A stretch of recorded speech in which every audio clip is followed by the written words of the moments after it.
It's Tyler with Gaia Force Gaming, and today I'm here with my buddy Grayson from the Digi Academy. Say what's up, Grayson. Howdy. And we're here today because we both played in the Gyrosean event, but Grayson here came second. His final record was it 4-0-1? Yes, sir. Forced to draw against Secon. Yeah, Setcon. It's real. And he's here to talk about the deck he was playing. It's kind of spicy. So I guess without further ado, Grayson, take it away. So to start out for eggs, we're just gonna play 4 Tamer because there's really no better option for eggs yet in this deck. I don't think we ever will get a better egg than this one because it lets you draw one, trash one, so you can just debrick your hand always.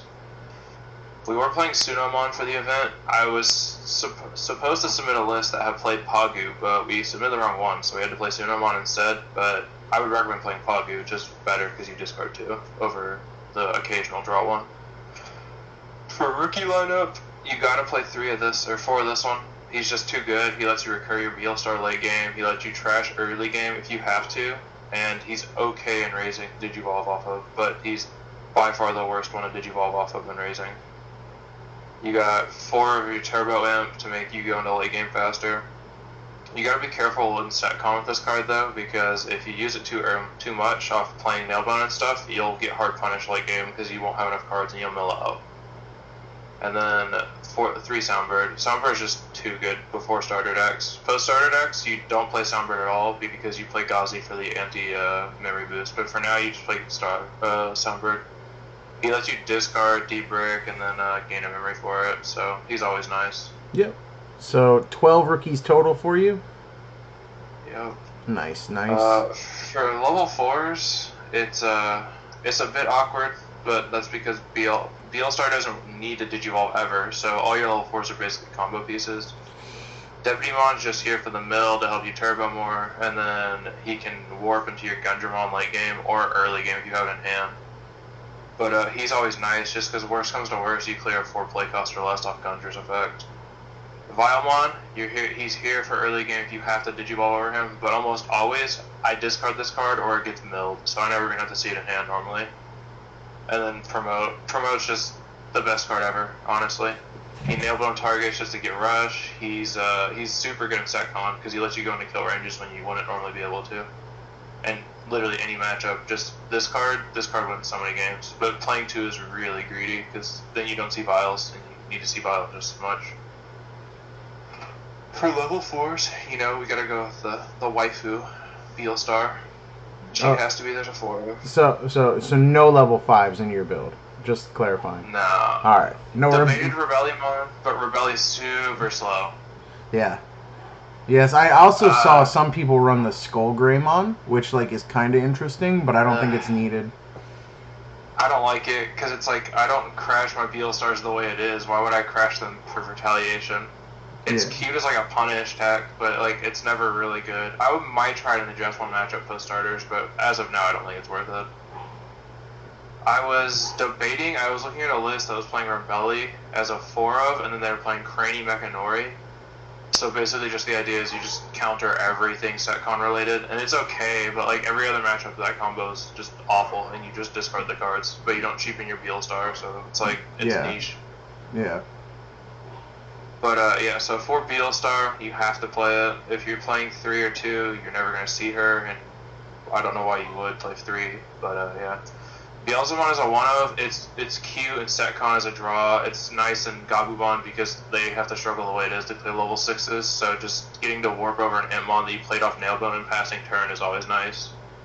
And you can possibly clear a Gorilla or something with it. For Gundra, this card's always good. If you don't see Deputy in hand or you don't have it in hand, just discard the Gundra. It's greedy to hold on to it, and it sucks sometimes to discard it and then see Deputy right after, but it cheapens your Beelstar, so why would you hold it? So 9 level 6s there. And then for level 7s, my level 7s are a bit greedy, but that's because I built it around the SecCon matchup. So Millie is a 1 of. I could get away with, or you could get away with not playing Millie, but Millie's just too good in SecCon because if they try to clear it, they have to commit almost 2 turns to it, basically. And then Zwart's just better Nailbone, honestly. So, like, he saved me a few times yesterday, especially, because I'd go over him, or I did you over my Beelstar to pass turn, and if they didn't have an out to this, as well as everything I played off Nailbone, Beelstar, Nailbone, and then Zwart's effect, I would have a 5-body board. So, like, they had to either clear the tower or the small bodies, and if they choose small bodies, they pass turn. So then I could swing security and get back my Beelstar, and then I could do the whole combo again if I had another Zwart. So it's really good in SetCon. It's really good in any matchup, because a 5-body board is really hard to clear. Yeah. I really like Zwart and Musketeer, just because it also lets you recycle your Beelstar. Yeah. Zwarty's okay. I never actually got that much value out of it. Like, in Gabubon, they have enough Tamers anyways that you don't care.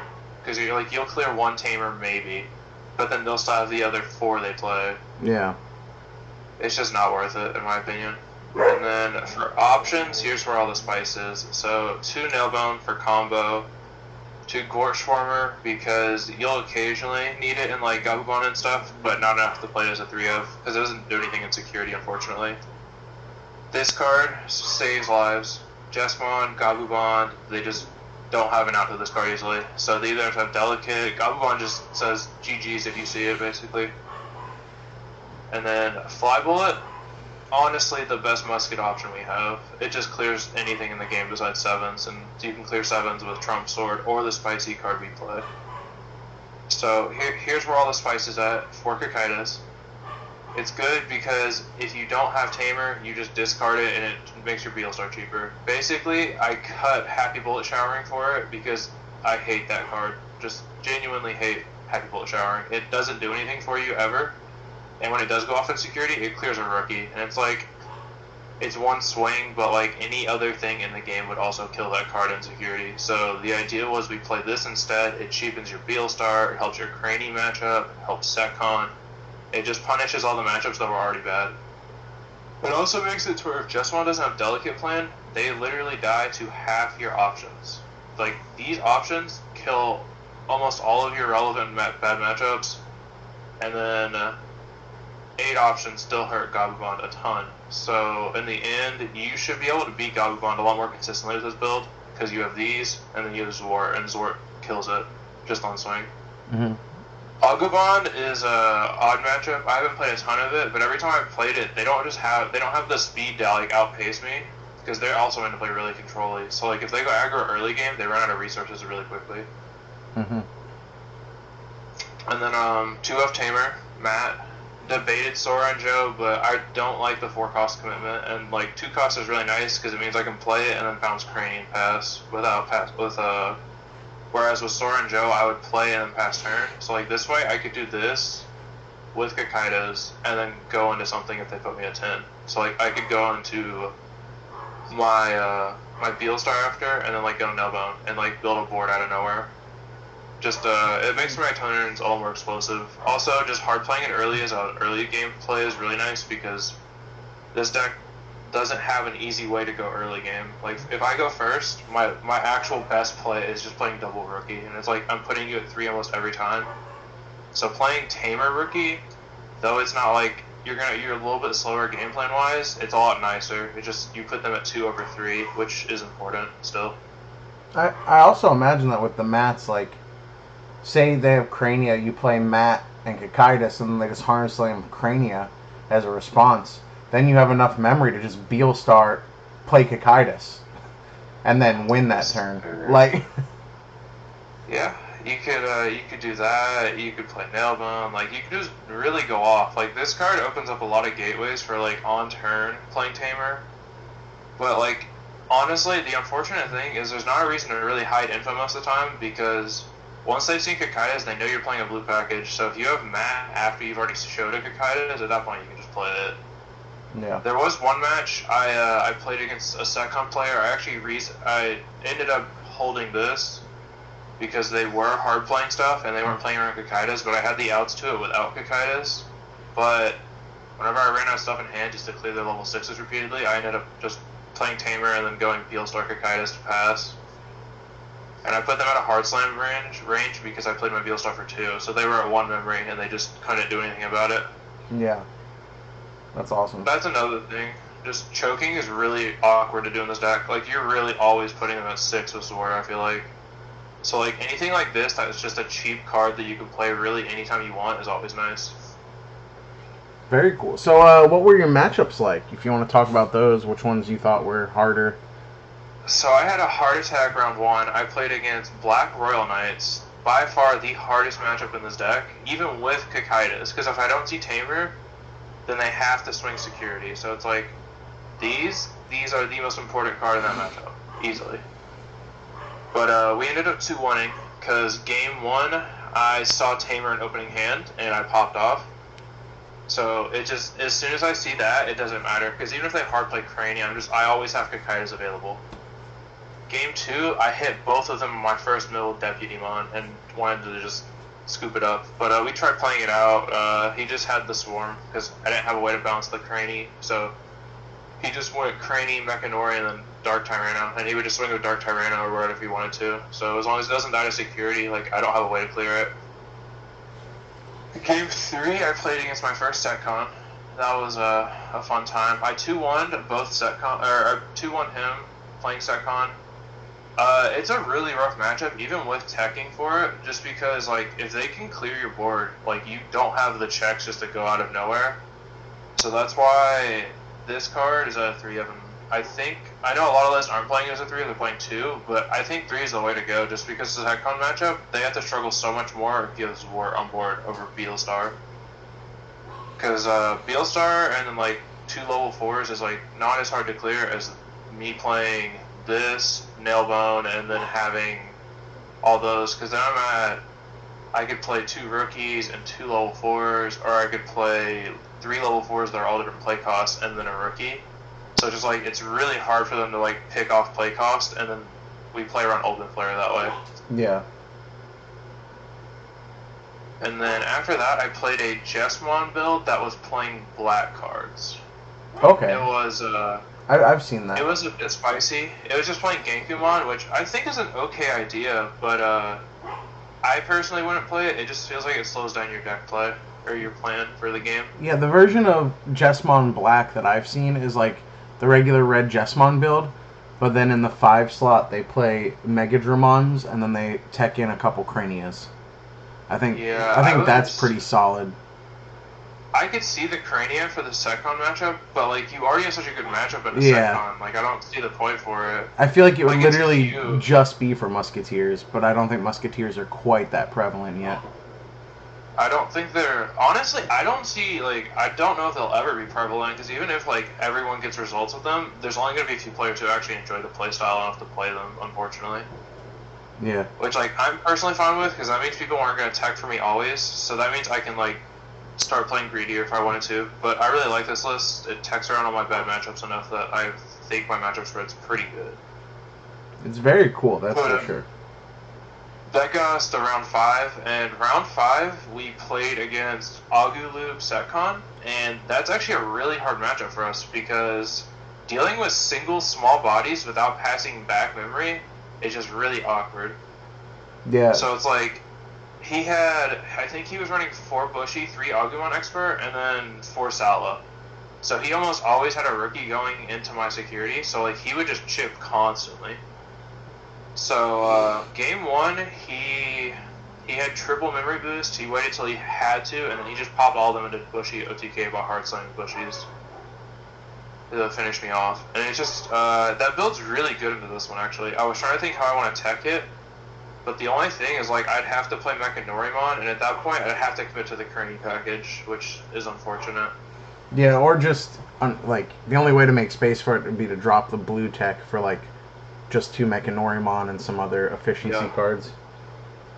Because I play the version where it does run the Zwart defeats. I don't play the blue cards, obviously. Mine's very standard. And I have a Mechanorimon in, and I was thinking of going to 2, because just against Bond, and yeah, my only loss, I didn't play Musketeers at the Gyrosean, but my only loss was to the player you drew with, Chris Sock, and I think his security control list is probably the best pre-starters. I wish I got to play against Eli because Eli's list was actually a lot different than Chris's. Like Yeah. they were two very different styles, but I think I would have had a much better matchup into his. Yeah, Eli's Because his deck was- is super interesting. I think, no disrespect to his deck, like I think Chris Sock has the more consistent security control deck, but Eli's is just so unique that it just steals games because people don't know how to play into it. Yeah, his is definitely like game one. It would have been if I saw all my pieces, I still would have been worried just because of what after I saw his list. He's playing cards like Ornismon, just to clear level 5s randomly, which doesn't matter as much against me, but still, like, just all the different tech he had for different matchups. Like, it would have been cool to play him. But also, Chris's list is just, the Rookie Rush build with Secon is a bit spooky. And he had the It's just purple always- Mimis. The purple Mimis were killer. Purple Mimis were really cool. Very good tech in my opinion, because like it just makes it to where everything's cheaper. So like you could double option in one turn over the normal Secon way of playing one option and passing. Yeah, and it just like, not that I think he was thinking about this, but it was just such a counter to like the Gravity Crush Red that your teammates and me were like bringing in to the tournament. Like there were turns where if he had a single Mimi and it put me out of range to like Gravity Crush for game. Like it was like so rough. Yeah, pre-starters, Mimi's like kind of spicy, but I don't think post-starters is good, honestly. Yeah, 'Cause, post starter even it's if so I've had different. iron memory boosting, it doesn't punish me because then I can still delay either way. Yeah, for sure. So yeah, the deck is super. I think you have the most interesting Three Musketeers build. I know like just Digi Academy in general always has some really good deck builds. I know Izzy helped me a lot with Jessmon, with testing and tech choices, and just if you have anything to say, any shout outs to give, I'm gonna put just for everyone too Digi Academy's links in the description below. Just check them out on Twitch, YouTube, Discord, etc. So, I gotta shout out my boy Fernando. He's the one who helped me build this at locals, actually. We were thinking, because we were both playing Muskets this set, and we were thinking of, like, ways to counter Gabubond and Jessmon. Jessmon's, like, unplayed at our locals, but Gabubond was, like, over half the tournament was playing it. And even though Gabubond should be in favor of us just because of Trump Sword, like, Flybolt's a whiff, and if they don't hit his War, we only had 7 kill cards. Yeah. So the idea was like, how can we make it to where we always win the trade with either trading 2 security for 2 security, or we just clear it first check. So this is the card we came up with, and I think it was a good idea because it counters our worst matchups, which are Jessmon, Gabubond, and Royal Knights. Or they're not our worst, but they're not favored towards us before these changes. I think post these changes, I think they lean a lot more our way. Because consistency-wise, I have over a fifth of my deck would kill Gabubond on first check or second check. Yeah, that's awesome. So that's what the idea was behind it. Next week we're gonna play green Musketeers and play Terror Cluster, because why not? And then we'll go to red Musketeers and play Train Sword the week after. Yeah. We'll do all the 7-cost options. Yellow Musketeers with 7 Heavens. Oh, that's the best one. I get to clear level 5 for 3. So value. Yeah, you can kill rookies real easy. Yeah. Hit security, I hope I hit 2, because then I kill a bond if they swing and hit 2 in the same check. That's true. That's value right there. Well, thanks so much, Grayson, for coming on here and sharing the deck. Really appreciate it. It's a really cool deck. I think people are going to like it. Shout outs to Digi Academy in general. You guys are always hanging out in the Discord. I'm always hanging out in yours. You guys are all great players. And yeah, if you anything else before we wrap it up? No, I'm assuming Tyler will put a link in the description for Digi Academy and everything. But Yeah. if you'd like to join the Discord, we got some play testing going on this week, I know. If anyone's looking to play some BT6 before starters. Let's do it. But yeah.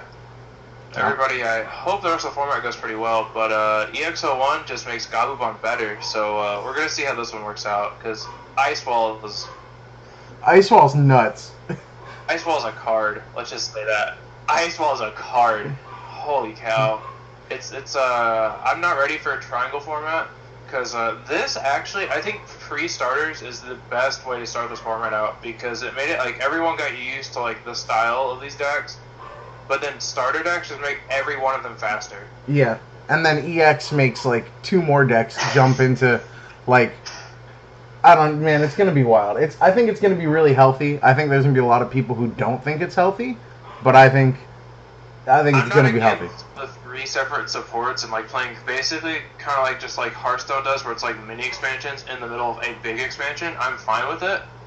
I just don't want it every set because like a 3-week format, though it's a funny 3-week format, is still just like way too short. Yeah. And, like I really like this list, and I'm gonna have to change it in literally a week just because of starter decks.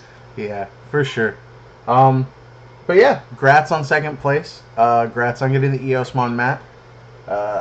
Awesome deck. Yeah, we get to play Eosmond on it now. I'm hyped. Yeah. Everyone in the comments, let us know what you think about the third Musketeer, Matashita. And yeah. Thanks for coming on, and everyone watching. Like, comment, subscribe, do all the YouTube stuff, and we'll see you next time. See you.